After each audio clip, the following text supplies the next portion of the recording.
네, 안녕하십니까. 목요일 명인들의 북기 김동현입니다. 자, 오늘, 어제 우리 시장이 아주 그냥 거의 폭발을 하고 있습니다. 2차전지라는 시장에서 또 독보적인 주도주가 수급적인 쏠림이 강력해지면서 등락이 지금 30% 등락이 나오고 있습니다. 30%를 쉽게 올라갔다가 30%가 쉽게 내려오고 있습니다. 이건 사실 아주 흔히 있는 일은 아닙니다. 주식이 30%가 강하게 올라가면 거기서 좀 버텨주기 마련인데 지금의 시장이 얼마나 수급이 크게 쏠림이 나오는지를 단편적으로 보여주고 있는 상황인 것 같습니다. 원래 주식시장을 제가 물리적인 현상들과 많이 비교를 하거든요. 제가 오랫동안 주식시장에서 늘 느끼는 바인데 이번에 2차전지 시세는 강력한 폭발이었습니다. 그러니까 유동성이 어마어마하게 강하게 폭발을 하면서 우리가 영화를 보시든 우리가 현실에서 그런 일을 겪을 일은 없지만 이론적으로 알고 있는 내용이고 물리적인 현상이자 그런 여러 가지 현상들은 재난 영화나 이런 것들에서 많이 보셨듯이 큰 폭발이 일어나면 주변에 산소가 그 폭발점으로 확 빨려 들어가잖아요. 일시적으로 낀 진공 상태가 돼버리죠. 이런 것처럼 그동안 주식시장이 지난 어제 어제까지 종가 기준 제외하고 어제 수요일까지 제외하고 지난 월 화요일 그리고 지난주 목금 정도 한 사흘 나흘 정도의 시간 동안 그 2차전지 핵심 관련 종목들을 제외하면 이게 정말 이런 시장이 있을 수 있나 싶을 정도로 코스피 상승 종목이 50개인데 지수는 보합권에서 플랫하게 있고 상승 대 하락 비율이 상승 종목이 50개고 하락 종목이 1000개고 이런 코스닥 같은 경우에도 크게 다르지 않는 상황들이 발생했죠. 이게 롱숏 펀드의 상황들 그리고 여러 가지 주식시장에서 그러니까 우리 시장에 롱숏이 이렇게 많이 거래되고 있었구나라는 걸 알 수 있을 정도였다고 생각합니다. 전혀 반대 매매가 나올 주가가 아닌데도 불구하고 며칠 동안 아침 첫 호가가 하한가에 나오는 종목이 수두룩했거든요. 그건 반대 매매거든요. 근데 주가는 반대 매매 나올 상황이 아니에요. 이거는 숏 스퀴즈가 나면서 공매도가 청산이 되면서 매수 포지션이 같이 청산이 되는 이런 중소 자문사들도 어마어마하게 아마 에코프로나 포스코홀딩스나 이런 종목들로 떨려 나가면서 정말 특이한 수급 현상이 지금 며칠간 벌어지고 있습니다. 이 부분들 오늘 한번 점검을 좀 해보고 점검이라기보다는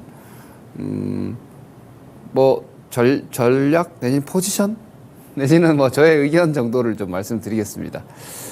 주식시장은 이번에 상승을 할 때도 그렇지만 제가 이 시간을 통해서 여러분들께 말씀드렸죠.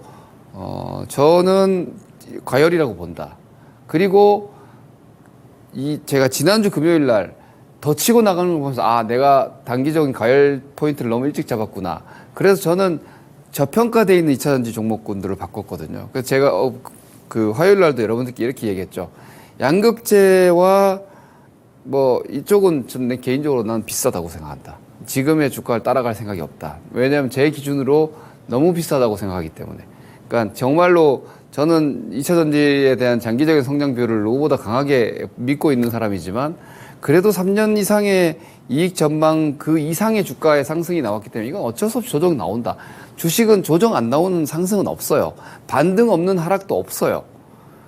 그 시간의 문제이고 그 폭의 문제일 뿐이지. 그래서 지금은 그냥 필요했던 조정이 나왔고 지나쳤던 쏠림이 오히려 완화되면서 역순환이 또 더 강하게 지금 나와서 오늘 같은 경우에는 어제까지만 해도 어제 아침에 2차전지주들이 급등을 할 때 다른 주식들이 다 급락하고 있었죠.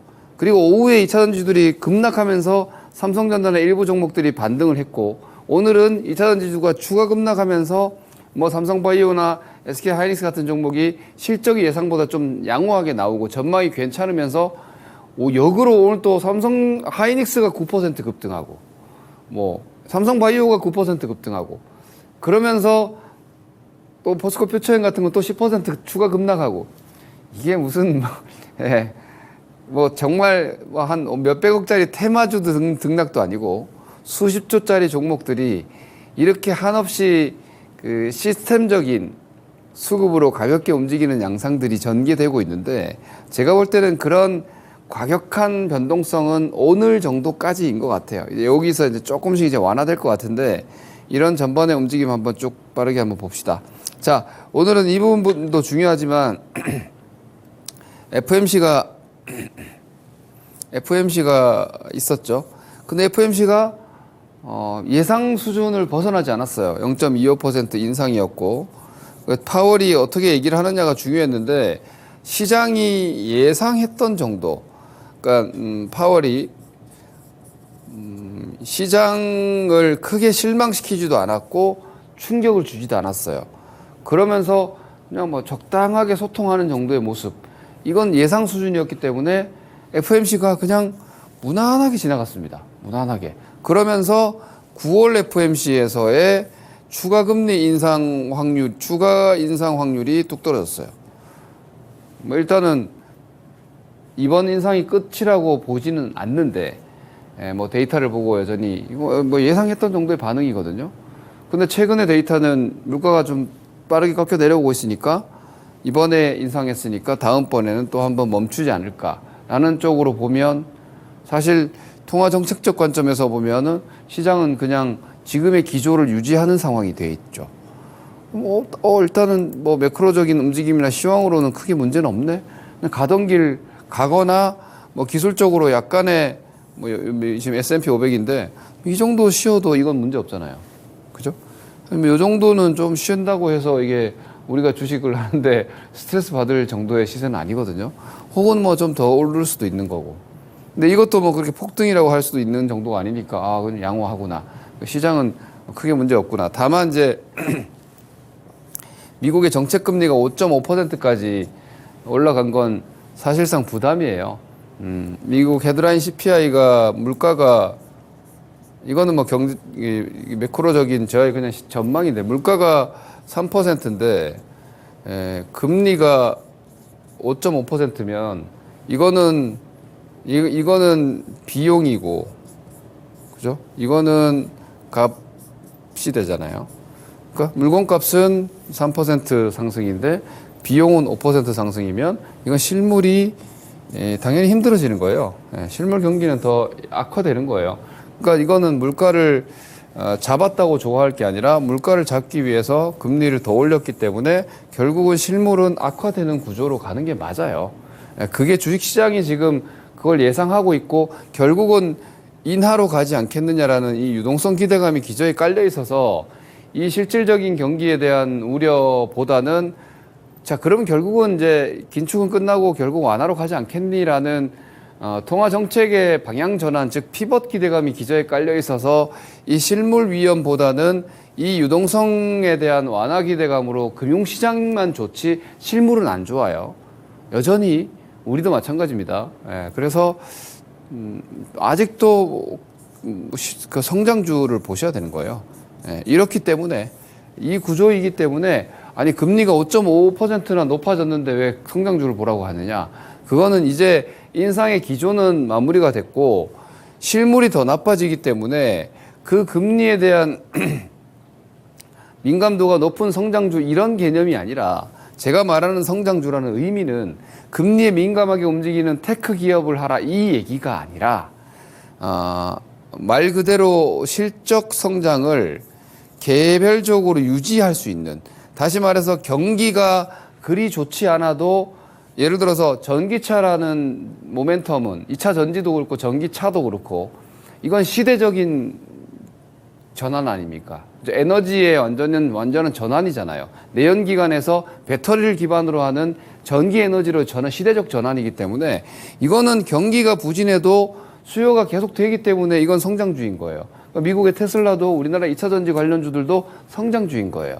미국의 빅테크가 왜 올라갑니까? 챗GPT 그런 AI라는 새로운 기술 혁신과 그런 폼팩터가 형성이 됨으로 인해서 새로운 수요가 창출되는 거죠. 이거는 경기와 실물 경기와 뭐 어제 같은 경우에는 구글이 올라간 알파벳이 올라간 이유가 광고 매출 뭐 이런 뭐 페이스북도 광고 매출 이건 실물 요인이긴 한데 어쨌건 메커니즘 자체는 지금 여전히 성장을 봐야 되는 거예요. 왜냐 제품값 떨어지는데 비용은 올라가고 이거는 기업과 그리고 자영업자들이 힘들 수밖에 없는 구조죠. 그러니까 서비스업도 약화될 수밖에 없는 거예요. 이것은 그렇기 때문에 금융의 어떤 그 금융시장에서의 지속성은 유지가 되지만 실물은 오히려 금리가 상승하고 인플레가 떨어짐으로 인해서 더 악화된다. 이건 하반기에 숙제가 될 거예요. 하지만 아직 금융시장이 뭐 무너지는 조짐이나 이런 건 없기 때문에 그리고 지난번에 이건 저의 그냥 막연한 생각인데요.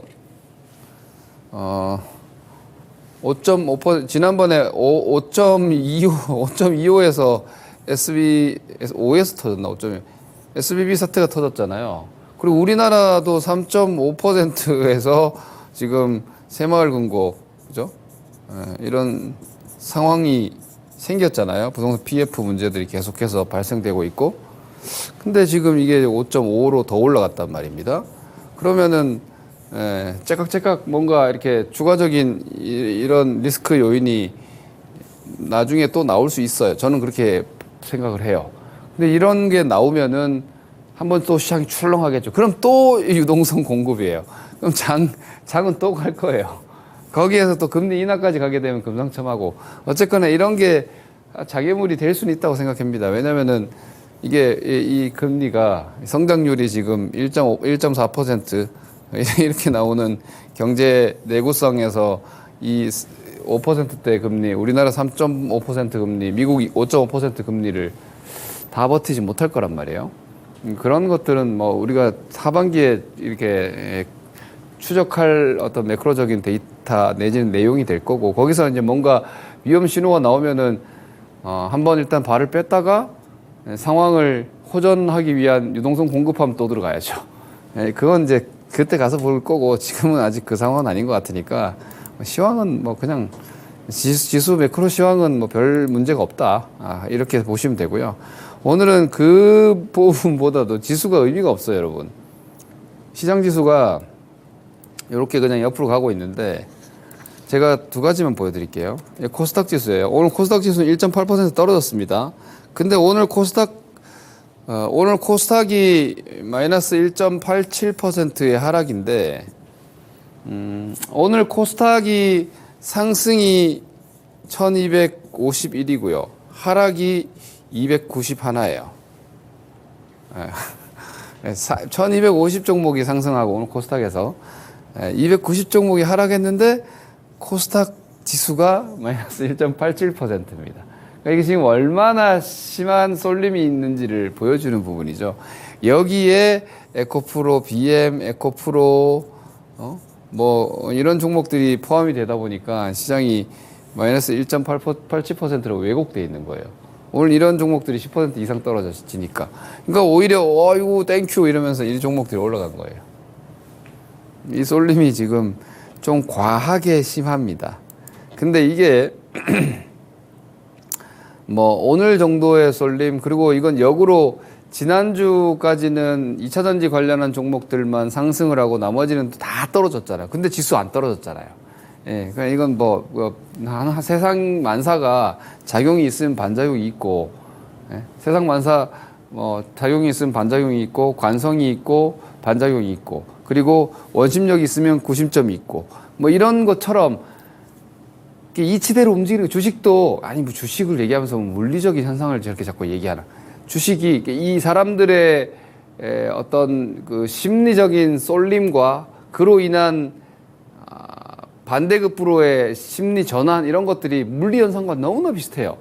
그래서 사람들의 군중심리, 그 군중심리로 인한 돈의 어떤 출입이 제가 생각할 때는 물리적 현상과 너무나 비슷한데 지금 나타난 어제 오후 오늘의 현상은 그동안의 쏠림에 따른 반작용이에요. 이 반작용도 예를 들어서 이게 예를 들어 공을 이렇게 떨어뜨렸을 때 바닥에서 한 번은 세게 튀고 그리고 점차 이게 튕김이 약해지면서 이제 스테이블하게 이렇게 멈추잖아요. 이런 상황들이 있을 거라는 거죠. 그러니까 지금의 과격한 쏠림이 예를 들어서 현재 2차전지 상승 종목이 그동안 플러스 30% 올라갈 때 다른 수많은 종목들이 마이너스 10%로 이렇게 차별이 있었다면은 지금은 또 얘네들이 이제 마이너스 20%의 하락이 나오는 동안 이 수많은 종목들이 지금 플러스 한 7% 이렇게 나오고 있다는 거죠.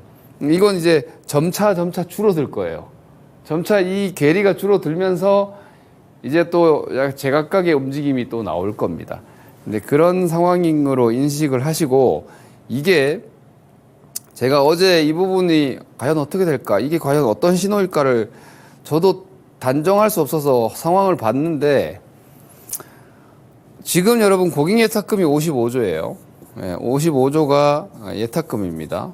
근데 어제 거래대금이 62조 나왔나요? 62조나 63조 나왔나? 어제 거래대금이 이만큼 나왔어요. 그럼 거래대금 회전율이 뭐 이렇게 되면은 110%가 넘죠. 110한 2%, 113% 이렇게 되나요? 네. 거래대금 회전율이 이만큼 나온 겁니다. 시장의 고객 예탁금 55조인데 어제 거래대금이 이건 계속 될 수가 없어요. 여러분들 제 방송 오래 보신 분들 기억하시나요? 삼성전자 그때 복등하고 막 재작년 2021년도 1월 달에 그때 제가 거래대금 97% 나왔다고 그때 얘기하면서 이건 다 팔아야 된다.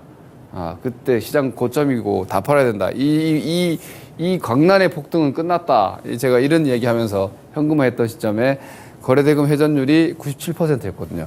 근데 이번에 아직까지 체결이 안 나와서 거래대금 회전율 여러분들이 확인 안 되지만 알 수 있죠. 예탁금 55조에 거래대금 60조 넘게 나왔으니까 100% 넘게 나온 거예요.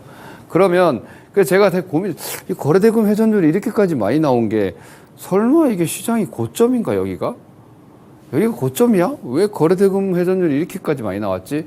그렇게 생각해보면 이 거래대금이 어디서 나왔느냐? 결국은 이 거래대금이 2차 전지 관련주로의 지나친 쏠림 때문에 그 거래대금이 나왔고 이 2차 전지의 쏠림 때문에 다른 주식들이 내려가면서 얘네들도 거래량이 꽤 많았거든요. 그러면은 저는 이 현상의 피크가 아닌가. 이 현상에 이 전지 쪽으로 쏠려 있는 이런 막 흥분해서 거래가 어마어마하게 터지고 있는 이 현상이 거래대금 회전율 110%대까지 치면서 이 현상이 피크아웃 된 게 아닌가라는 생각입니다.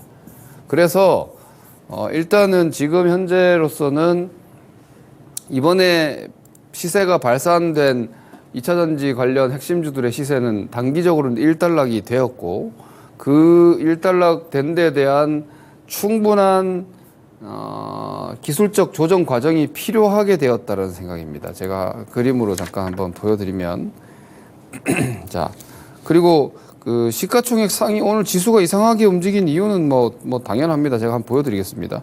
여기가 시총 상위주인데요. 좀 확대해서 보여주셔도 될 것 같은데 자 삼성전자가 3% 그리고 하이닉스 삼성바이오가 여기 10% 그죠? 거의 10% 이렇게 올라갔어요. 근데 중간에 LG에너지솔루션이 끼어 있잖아요. 이게 마이너스 7% 그리고 포스코홀딩스 마이너스 6% 밑에 LG화학, 삼성 SDI 그리고 포스코 퓨처엠까지도 마이너스 10% 막 이렇게 나와버리니까 얘네들은 급등, 얘네들은 급락 이러면서 서로 간에 지수 상충하면서 보합선 별 등락 없이 나온 거예요. 근데 코스닥 같은 경우에 밑에 이렇게 빨간 종목들이 오늘 많이 있는데 근데 이 최상단에 있는 에코프로 BM, 에코프로 LNF, 포스코 DX 이런 애들이 평균적으로 마이너스 10% 이상의 하락이 돼. 에코프로 BM 17, 에코프로 오늘 19, 오늘 이만큼 더 떨어져서 코스닥 지수는 뭐 급락한 거예요. 이건 시장의 하락이 아니라 전지 관련주들의 하락인데 그 전지 관련주들이 하락이 지금 파생시킨 다른 종목군들의 시세 보시면은 벌겋죠. 네. 근데 얘네들이 최근에 올라갈 때 2차전지 종목들만 빨간색일 때 다 파란색이었거든요. 이거는 뭐랄까 뭐 실적이나 이런 거하고 전혀 상관없이 이 유동성의 지나친 쏠림이 말 그대로 반작용으로 나타난 거기 때문에 이거는 지난주에 여러분들이 이거 미친 시장이야. 2차전지만 올라가고 나머지 주식은 다 주식도 아니야. 막 이랬던 그 하락 그것도 뭔가 기업들이 더 나빠지거나 해서 떨어진 게 아니잖아요. 그냥 돈이 한쪽으로 쏠려가면서 지수가 많이 올라갈 상황이 아닌데 한쪽이 폭등하니까 다른 주식이 내려오면서 인덱스 지수를 맞춘 거예요.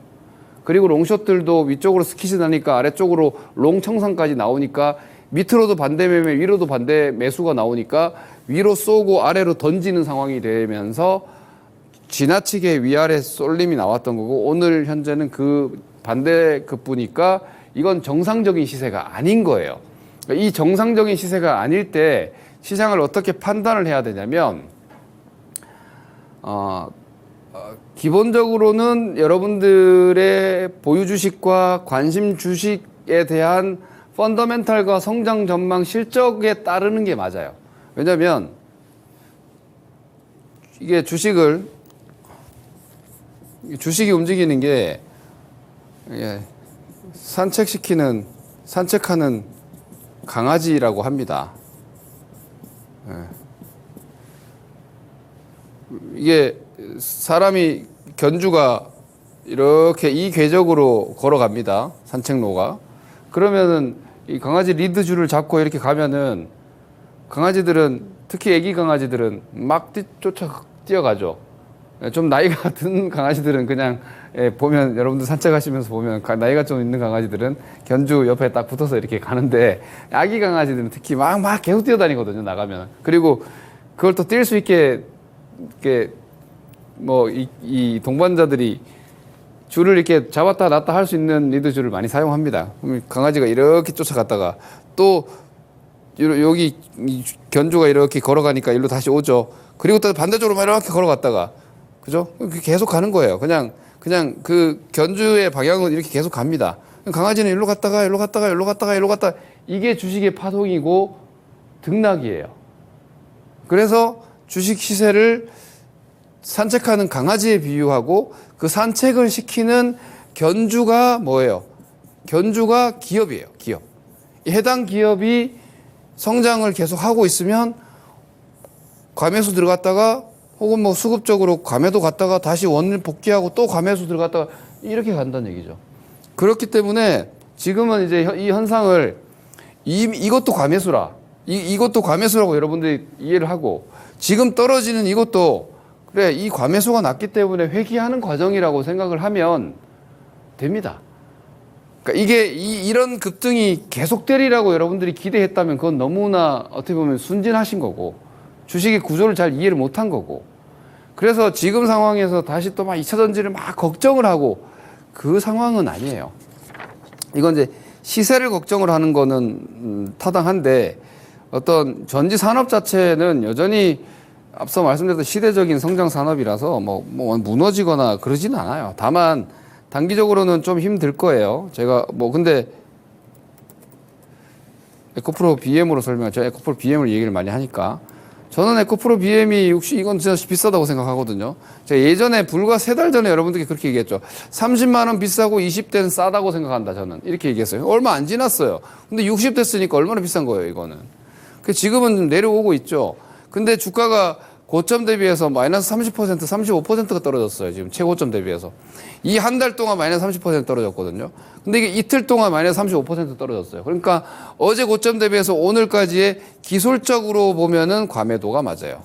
기술적 과매도가 나왔어요. 저는 오늘 나왔다고 봐요. 기술적 과매도. 그런데 제가 기술적이라고 얘기를 하죠. 그러면 이게 지금 제가 말씀드렸던 이 산책하는 강아지가 이 궤적이라면 지금은 이제 원 추세 정도까지 오지 않았나 싶고, 여기서 추가 하락 나오면 과매도로 좀 더 나올 수도 있어요. 그런데 이거는 기다리면 다시 회귀하면서 이거 올라갔다가 이만큼 내려온 데 대한 또 이렇게 잔잔하게 강아지가 좀 더 돌아오는 이 과정이 필요하다는 거예요, 앞으로. 거기서 막 등락이 계속 있을 거예요. 거기 선수들은 거기서 단타치고 매매하는 거고. 근데 여러분들 중장기 투자하시는 거면 어제 찍은 고점은 넘어가는데 한참 걸린다고 생각하셔야 됩니다. 왜냐? 이 거래 대금 때문에. 이만큼의 거래 대금을 동반한 집단적인 광기 어린 매수세가 그렇게 매번 들어오지 않거든요. 그러니 이 매물 소화하고 다시 올라가는 데까지는 시간이 꽤 걸릴 것이다 라고 생각을 하고 대응하시면 되고, 그 기간 동안 그동안 2차 전지 때문에 휩쓸려서 많이 떨어져 있는 주식들, 업황이 좋지는 않지만 너무 과하게 떨어졌고, 지금 제가 종목들을 그냥 한번 보여드리면, 오늘 아모레퍼시픽이 크게 반등을 했죠. 아모레퍼시픽이 무슨 최근에 이슈가 있습니까? 아무 이슈도 없어요. 아무 이슈도 없습니다. 그런데 오늘 급등을 했고 지난주에는 이렇게 줄줄줄 흘러내렸잖아요. 이거 확대해서 보시면 여기서 이렇게 줄줄줄 흘러내렸잖아요. 이게 2차 전지 때문에 흘러내린 거거든요. 이게 지금 정말 많은 종목들이 지난주에 이렇게 다 흘러내렸다고요. 이렇게 2차 전지 아닌 애들이. 그러니까 2차 전지 때문에 나타난 이건 수급적인 하락이거든요. 근데 그 2차 전지가 수급이 오히려 빠져나오면서 역으로 밑으로 빠졌던 수급이 풀리니까 오늘 다 반등 나온 거예요. 그럼 이거는 그냥 기업 보고 가만히 계시면 되는 거예요. 그러니 현재 상황은 전지는 일단 가격 조정 나왔고 당분간 기간 박스 간다고 생각하시고 전지 때문에 빠진 종목들은 복원 과정에 있으니까 좀 더 편하게 보셔도 되지 않나 생각합니다. 이런 점들 감안해서 전지고 뭐 반도체고 여러분들이 생각하는 기업의 펀더멘탈과 실적에 집중하셔야지 오히려 지금 같은 변동성에 다 대처하기 힘드니까 좀 여유를 가지시라. 이렇게 좋은 말씀 드리겠습니다. 다음 주 뵙겠습니다. 김동현입니다.